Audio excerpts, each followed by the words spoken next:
inventory project script is designed to track materials and costs for maintenance and repair services in plumbing and sanitary construction. Our program is designed to keep track of all materials and their costs in an organized manner, making it easy to monitor and manage stock levels. It will also help in managing costs by providing a clear picture of the prices and total value of stocks on hand. By logging all transactions, it provides a history that can be useful for auditing and tracking changes over time. This script is useful because it provides a comprehensive log of all inventory changes which can be used for review and audit purposes. It increases transparency and accountability within the system, making it even more satisfying to use for management and record keeping. In conclusion, this script provides a solid foundation for inventory management in a construction context, offering useful features that are straightforward and satisfying to use. With the addition of viewing transaction history, it becomes even more comprehensive and practical. The significance. This program is an inventory management tool designed to efficiently track materials and costs for plumbing and sanitary maintenance and repair services. It allows users to add, edit, delete, and search for items while also logging transaction for transparency. With features like user authentication, real-time stock value calculation, and transaction history analysis, it enhances security, financial management, and operational efficiency.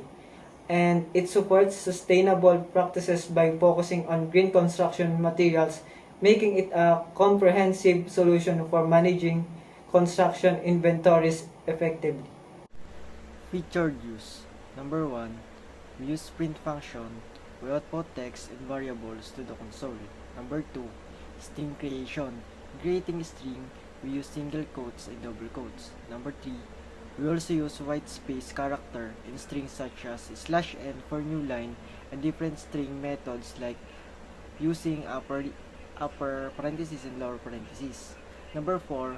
Variables are sorted by numbers int/float, boolean values true or false, by set, dictionary, and sequences like string and list. Number 5. Reserved words are used such as false, true, break, if, def, elif, else, return, for, import, and while.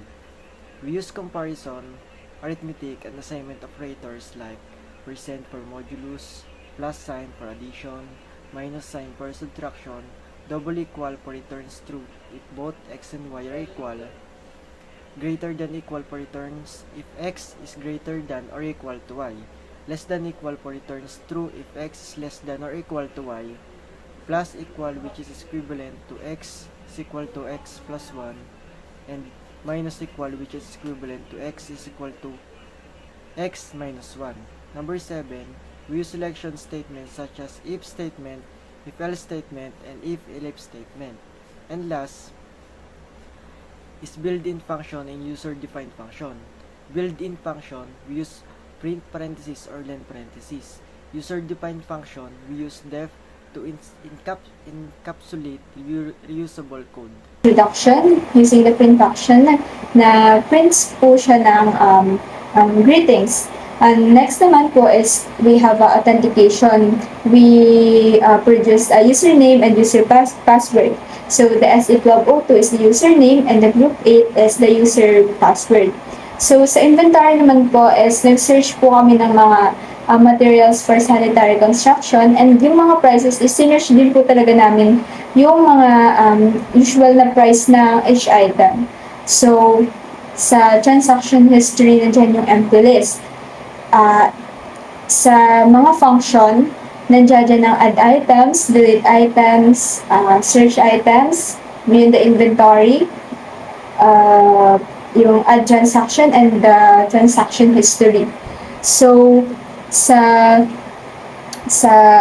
display stocks, magpiprint siya ng the stocks at lalabas siya ang quantity and its price. Sa add item, pag pinindot natin yung add item, pwede tayo makapag-add ng item na hindi pa dapat nag-e-exist sa inventory, kasi kung nag-e-exist na is magpiprint siya ng the item you want to add is already in part of the inventory. So with delete item naman, we can delete items na dapat ay nag-i-exist na sa inventory.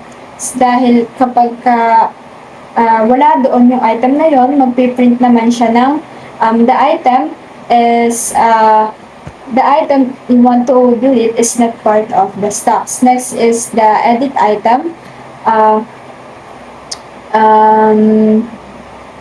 Sa edit item naman is we can edit the quantity and its price. So we can choose what quantity we want and what price we want. So magpiprint naman siya ng the item does not exist kapag wala doon yung item.